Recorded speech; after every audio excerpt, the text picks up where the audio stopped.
اب دیکھیے یہاں ترتیب ذرا واقعے کی جو ہے مختلف ہو گئی ہے. جو اس ذبح بقرہ کا سبب تھا وہ بعد میں بیان ہو رہا ہے. تو رات میں چونکہ واقعات کو اس طریقے سے بیان کیا ہے لہذا وہاں ترتیب دوسری ہے. وَإِذْ قَتَلْتُمْ نَفْسًا فَادَّارَأْتُمْ فِيهَا، اور یاد کرو جب کہ تم نے ایک جان کو قتل کیا تھا اور اس کا الزام تم ایک دوسرے پر لگا رہے تھے، یعنی کسی کا پتہ نہیں چل رہا تھا قاتل کون ہے. وَاللَّهُ مُخْرِجٌ مَا كُنتُمْ تَكْتُمُونَ، اور اللہ تعالیٰ فیصلہ کر چکا تھا کہ جو کچھ تم چھپا رہے ہو اسے نکال کر رہے گا، واضح کرے گا. فَقُلْ اضْرِبُوهُ بِبَعْضِهَا، تو ہم نے حکم دیا کہ اس کی لاش کو اس گائے کے ایک ٹکڑے سے، اس کے جسم کے ایک حصے سے ضرب لگاؤ. كَذَلِكَ يُحْيِي اللَّهُ الْمَوْتَىٰ، اور دیکھو اس طریقے سے اللہ مردوں کو زندہ کر دے گا. تھوڑی دیر کے لیے وہ زندہ ہوا اور اس نے اپنے قاتل کا نام بتا دیا. وَيُرِيكُمْ آيَاتِهِ لَعَلَّكُمْ تَعْقِلُونَ، اور وہ تمہیں دکھاتا ہے اپنی آیات تاکہ تم عقل سے کام لو. اب جو الفاظ آ رہے ہیں بہت سخت ہیں، بہت سخت ہیں، لیکن ان کو پڑھتے ہوئے درون بینی ضرور کیجیے گا، اپنے اندر جھانکیے گا. ثُمَّ قَسَتْ قُلُوبُكُمْ، پھر تمہارے دل سخت ہو گئے جب دین میں ہیلے بہانے نکالے جانے لگے اور ہیلوں بہانوں کے ذریعے سے شریعت کے احکام سے بچا جائے، اللہ کو دھوکہ دینے کی کوشش کی جائے. اس کا جو نتیجہ نکلتا ہے وہ دل کی سختی. ثم قست قلوبکم، پھر تمہارے دل سخت ہو گئے. فہی کالحجارۃ او اشد قسوہ، تو وہ تو اب پتھروں کے مانند ہیں بلکہ سختی میں ان سے بھی زیادہ شدید ہے. یہ ویسے بھی فصاحت اور بلاغت کا بھی بڑا ایک عمدہ مقام ہے قرآن کا. وَإِنَّ مِنَ الْحِجَارَةِ لَمَا يَتَفَجَّرُ مِنْهُ الْأَنْهَارُ، پتھروں میں سے تو ایسے بھی ہوتے ہیں جن میں سے چشمے پھوٹ بہتے ہیں. وَإِنَّ مِنْهَا لَمَا يَشَقَّقُ فَيَخْرُجُ مِنْهُ الْمَاءُ، اور ایسے بھی ہیں جو شق ہو جاتے ہیں، پتھر چٹانے، ان میں سے پانی برآمد ہو جاتا ہے. وَإِنَّ مِنْهَا لَمَا يَهْبِطُ مِنْ خَشْيَةِ اللَّهِ، اور ان میں وہ بھی ہوتے ہیں جو اللہ کے خوف سے گر پڑتے ہیں. وَمَا اللَّهُ بِغَافِلٍ عَمَّا تَعْمَلُونَ، اور اللہ تعالیٰ غافل نہیں ہے اس سے جو تم کر رہے ہو. یہ کیفیت جو ہے ثم قست قلوبکم فہی کالحجارۃ او اشد قسوہ ہے. کون؟ یا بنی اسرائیل اذکروا نعمتی التی انعمت علیکم وانی فضلتکم علی العالمین، جن پر 1400 برس ایسے گزرے کہ کوئی لمحہ ایسا نہ تھا کہ نبی موجود نہ ہو، جنہیں 3 کتابیں دی گئی.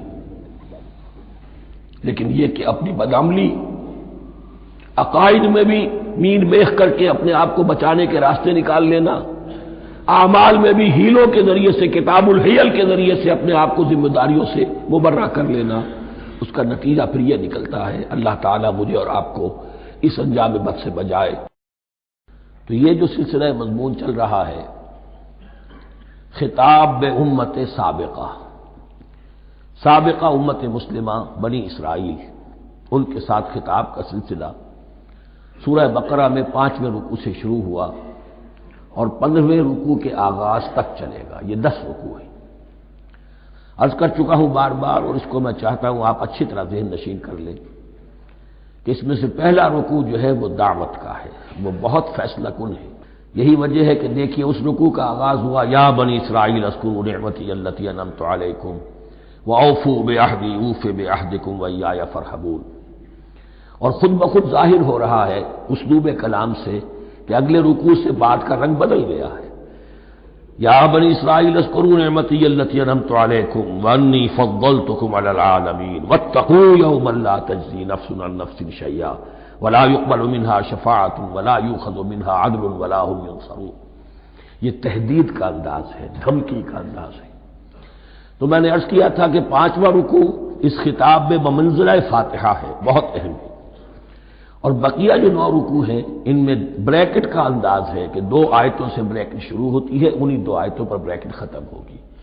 یہ ملامت کا خطاب ہے اور ان کے خلاف ایک مفصل فرد قرارداد جرم جو ہے وائد کی گئی ہے، جس کے نتیجے میں وہ اس منصب سے معزول کر دیے گئے جس پر 2000 برس سے فائز تھے، اور ان کی جگہ پر اب امت محمد، نئی امت مسلمہ علی صاحب الصلاۃ والسلام، اب اس کا نصب، اس کی انسٹالیشن اور اس کی انسٹالیشن سیریمنی کے طور پر تحویل قبلہ کا معاملہ۔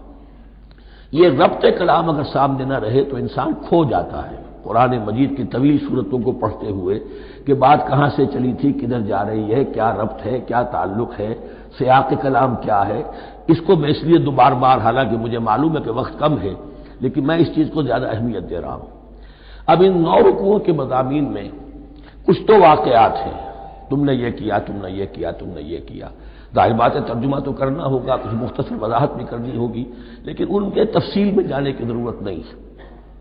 لیکن آپ نے دیکھا کہ کچھ واقعات کے بعد پھر کچھ ایسے یونیورسل ٹروتھس بیان ہوئے ہیں، ایسے عظیم حقائق کہ جو ابدی حقائق ہیں، ان کا کسی وقت سے، کسی قوم سے، کسی خاص گروہ سے تعلق نہیں، وہ تو اصول ہیں، سنت اللہ ہم انہیں کہہ سکتے ہیں، یہ اللہ کے جو عام قوانین ہیں، قواعد ہیں اس کائنات میں۔ ایک تو قوانین ہے طبعیہ، فزیکل لاز، ایک مورل لاز ہے کہ جو اس دنیا میں اللہ تعالیٰ کی طرف سے کار فرما ہے۔ تو جہاں وہ مورل لاز آتے ہیں جنہیں آپ کہا کرتے تھے جب بچپن میں کہانی پڑھی اور کہانی کے بعد لکھا اس کا مورل لیسن کیا ہے، اس کہانی سے سبق کیا حاصل ہوا، تو تھوڑے تھوڑے وقفے کے بعد وہ آیات آتی ہیں کہ جو اس گویا کہ اس سلسلہ کلام کے اندر یہ انتہائی اہمیت کی حامل ہے، اس لیے کہ وہ یونیورسل اہمیت کی حامل ہے، اور ان میں در حقیقت ایک رہنمائی پوشیدہ ہے موجودہ امت مسلمہ کے لیے۔ مثلا جتنا حصہ ہم اب تک پڑھ چکے ہیں ان میں سے پہلے تو وہ آیت یاد کیجئے، وَضُرِبَتْ عَلَيْهِمُ الذِّلَّةُ وَالْمَسْكَنَةُ وَبَاءُوا بِغَضَبٍ مِّنَ اللَّهِ۔ معلوم ہوا کہ ایسا ہو سکتا ہے کہ ایک امت مسلمان ہو، اس پر اللہ کے بڑے فضل ہوئے ہوں، بڑا اکرام ہوا ہو، بہت انعام ہوا ہو، پھر وہ اپنی بے عملی یا بد عملی کے باعث اللہ تعالیٰ کے غضب کی مستحق ہو جائے اور ذلت اور مسکنت اس پر تھوپ دی جائے۔ یہ ایک یونیورسل ٹروتھ وہاں سے نکل آیا کہ ہمیں سوچنا ہوگا، یہ ایک لمحہ فکریہ ہے امت مسلمہ کیا کہ کیا ہم تو کہیں آج اس پوزیشن میں نہیں ہیں۔ حدیث میں آپ کو سنا چکا ہوں، لَيَأْتِيَنَّ عَلَىٰ أُمَّتِي مَا أَتَىٰ عَلَىٰ بَنِي إِسْرَائِيلَ حَسْبَ النَّعْلِ بِالنَّعْلِ۔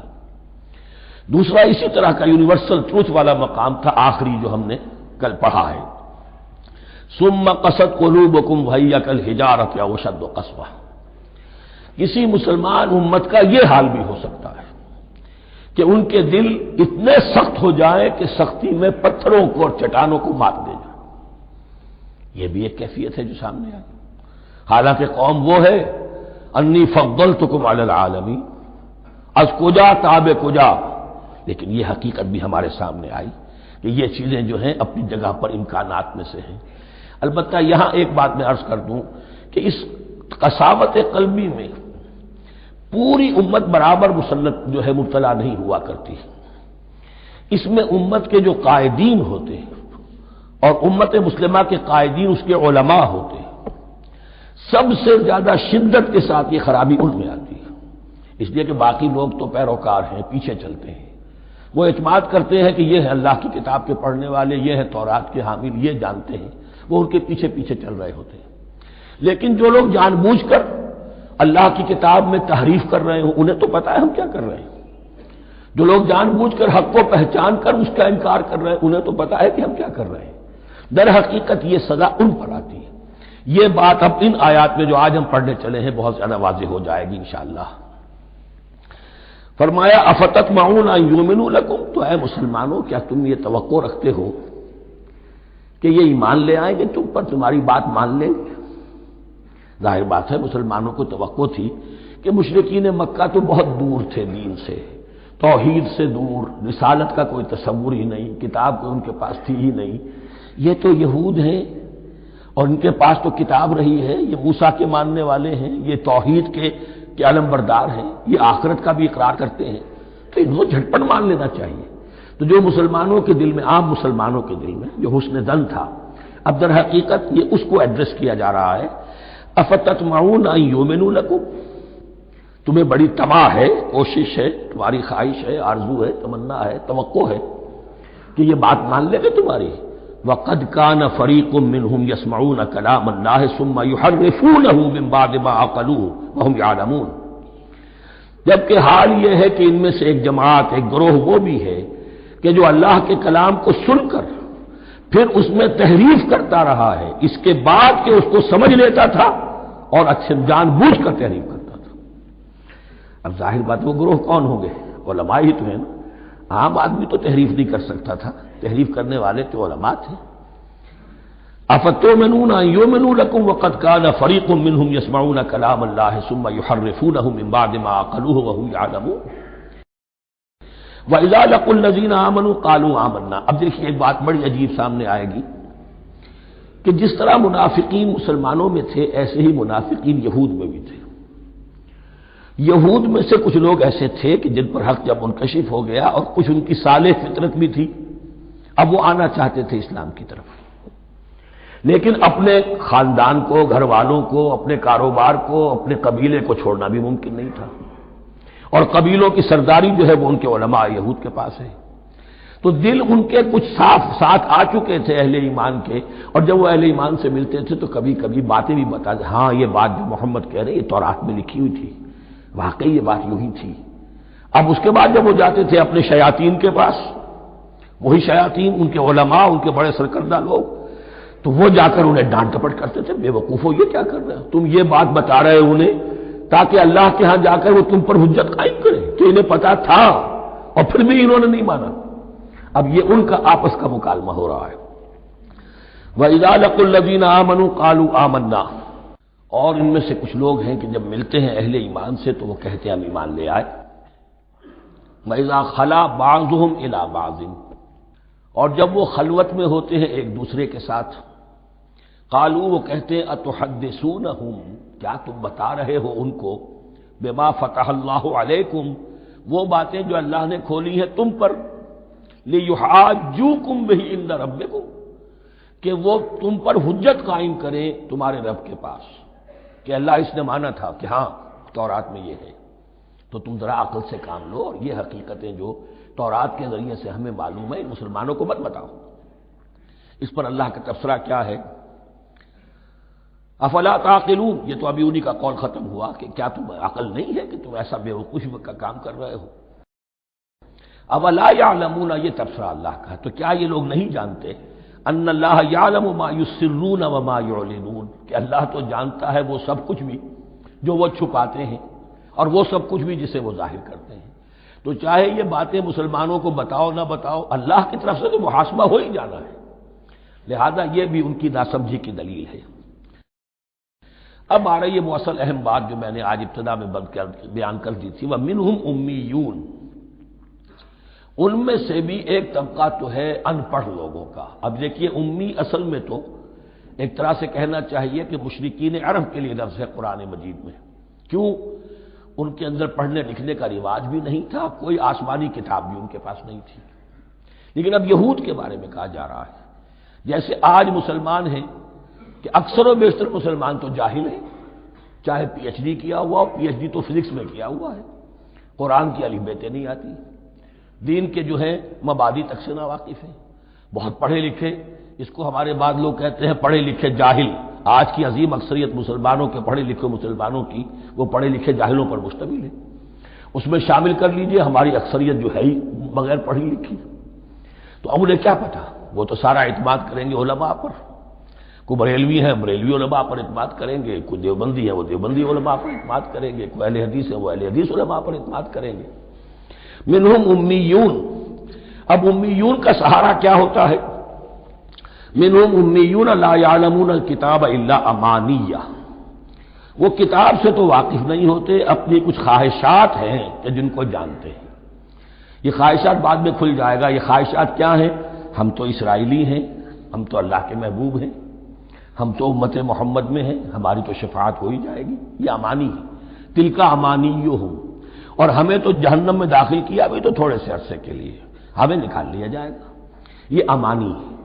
تو ان کے پاس تو یہ تو ان امانی، امنیہ کہتے ہیں خواہش، امانی اس کی جمع ہے، یہ اپنی خواہشات، انگریزی کا لفظ صحیح تعبیر کرے گا وشفل تھنکنگ، یہ اپنی اس وشفل تھنکنگ کے سہارے جی رہے ہیں، علم ان کے پاس ہے ہی نہیں۔ وَإِنْهُمْ إِلَّا يَظُنُّونَ، اور وہ نہیں کچھ کر رہے مگر ظن و تخمین، گمان ہے، ان کے اپنے من گھڑت خیالات ہیں۔ فَوَيْلٌ لِّلَّذِينَ يَكْتُبُونَ الْكِتَابَ بِأَيْدِيهِمْ، تو اصل ہلاکت اور بربادی اور ویل کے بارے میں بعض روایات یہ بھی آئی ہیں کہ وہ جہنم کا وہ طبقہ ہے جس سے خود جہنم پناہ مانگتی ہے، سخت ترین۔ تو وہ ویل، وہ تباہی جو ہے ان کے لیے ہے جو کتاب لکھتے ہیں اپنے ہاتھ سے، ثم یقولون ھذا من عند اللہ، اور پھر کہتے ہیں یہ اللہ کی طرف سے ہے، لیشتروا بہ ثمنا قلیلا، تاکہ حاصل کر لیں اس سے کچھ بڑی گھٹیا سی حقیر سی قیمت، یعنی فتویٰ نویسی جس کا معاملہ ہے۔ اب کوئی شخص آیا، اس نے ایک رائے پوچھی، انہوں نے اپنا جو بھی ہے وہ لکھا اور کہا یہی دین کا تقاضا ہے، بس یہی علم ہے، یہی اللہ کی بات ہے۔ اب اس میں کتنا کچھ واقعتاً انہوں نے صحیح بات کہی ہے، کتنی ہٹ درمی سے کام لیا ہے، کتنی کسی رشوت کے مبنی کو رائے دی ہے، خود بدلتے نہیں قرآن کو بدل دیتے ہیں، وہ کس درجہ فقیہان حرم و توفیق۔ تو یہ ان کے علماء کا کردار تھا۔ ثم يقولون هذا من عند الله ليشتروا به ثمنا قليلا فويل لهم مما كتبت ايديهم، تو ہلاکت اور بربادی ہے ان کے لیے اس چیز سے کہ جو ان کے ہاتھوں نے لکھی، وویل لهم مما يكسبون، اور ان کے لیے ہلاکت اور بربادی ہے اس کمائی سے جو وہ کر رہے ہیں۔ یہ سارا دھندا جو ہے فتویٰ فروشی کا اور دین فروشی کا، اس کے لیے تباہی وہ اپنے لیے مول لے رہے ہیں، اس سے کوئی ان کو اللہ تعالیٰ کے ہاں کوئی اجر و ثواب نہیں ملے گا۔ وقالوا، اب یہ آگے امانی، وقالوا لن تمسنا النار الا ایاما معدودہ، وہ کہتے ہیں ہمیں تو آگ چھو ہی نہیں سکتی، ہاں گنتی کے چند دن، صرف یہ کہ دوسروں کی آنکھوں میں دھول جھونکنے کے لیے کہ کوئی اعتراض نہ کر دے، اللہ ہمیں آگ میں پھینکا جا رہا اور ان کو نہیں پھینکا جا رہا، یہ ہم سے بھی بدتر تھے کردار میں، تو شاید ان کا منہ بند کرنے کے لیے چند دن کے لیے ہمیں جہنم میں ڈال دیں گے، پھر فوراً نکال لیں گے۔ وقالوا لن تمسنا النار الا ایاما معدودہ، اور وہ کہتے ہیں کہ نہیں چھو سکتی ہمیں آگ مگر گنتی کے چند دن۔ قل اتخذتم عند اللہ عہدا، ان سے کہیے کیا تم نے اللہ سے کوئی عہد لے لیا ہے، کوئی قول و قرار ہو گیا ہے؟ فلن یخلف اللہ عہدہ، کہ تمہیں یہ یقین ہے کہ اللہ اپنے عہد کے خلاف نہیں کرے گا؟ ام تقولون علی اللہ ما لا تعلمون، یا تم اللہ کی طرف اس بات کی نسبت کر رہے ہو، تہمت جب لگا رہے ہو، جڑ رہے ہو یہ بات اللہ پر جو تم نہیں جانتے، جس کے لیے تمہارے پاس کوئی علم نہیں ہے۔ بلا من کسب سیئۃ، اب یہ انتہائی وہ یونیورسل ٹروتھس جو ہے جو میں نے کہا تھا، ابدی حقائق، اس کی عظیم ترین حقیقت آ رہی ہے، نوٹ کیجئے۔ بلا، کیوں نہیں، من کسب سیئۃ، جس شخص نے جان بوجھ کر ایک گناہ کمایا، لیکن گناہ بڑا، کبائر، صغائر نہیں، سیئۃ، یہ اس کی جو تنکیر ہے وہ ایک کا فائدہ بھی دے رہی ہے اور تفخیم کا بھی۔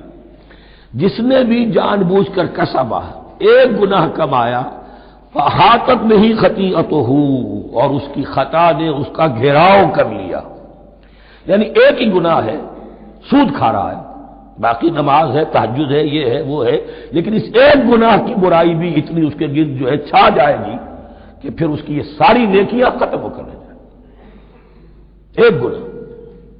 بلا من کسب سیئۃ واحاطت بہ خطیئتہ فاولئک اصحاب النار هم فیہا خالدون، اس میں ہمارے مفسرین نے یہ لکھا ہے کہ اس کی خطا کاری اتنی اس کے اوپر چھا جائے کہ ایمان کا کوئی اثر باقی نہ رہے۔ اور المعاصی برید الکفر، یہ علماء کے ہاں اصول ہے کہ یہ جو گناہ ہوتے ہیں یہ ڈاک ہے کفر کی، ہوتے ہوتے گناہ پر مداومت مداومت مداومت، اگر اس پر چلتا ہے تو اصل میں ہوتے ہوتے ہوتا یہ ہے کہ اسے پتہ بھی نہیں ہوتا، وہ اپنے آپ کو مسلمان سمجھتا ہے، اندر سے ایمان ختم ہو چکا ہوتا ہے۔ دیمک کی طرح جو ہے وہ دروازے کی چوکھٹ جو ہے کھائی گئی، اوپر صرف ایک ونیئر لگا ہوا ہے جو نظر نہیں آ رہا۔ یہ عقل جو ہے اللہ نے دیمک کو بھی دی ہے کہ چھوٹی سی چھپٹی چھوڑ دینا تاکہ دھوکہ کھاتے رہیں لوگ گھر والے، باقی یہ کہ اندر سے کھوکھلا کر دیا۔ اولئک اصحاب النار، یہ آگ والے ہیں، ہم فیہا خالدون، جو اس میں ہمیشہ ہمیشہ رہیں گے۔ یہ ہے قاعدہ کلیہ، قرآن کا قطعی اور ابدی فیصلہ۔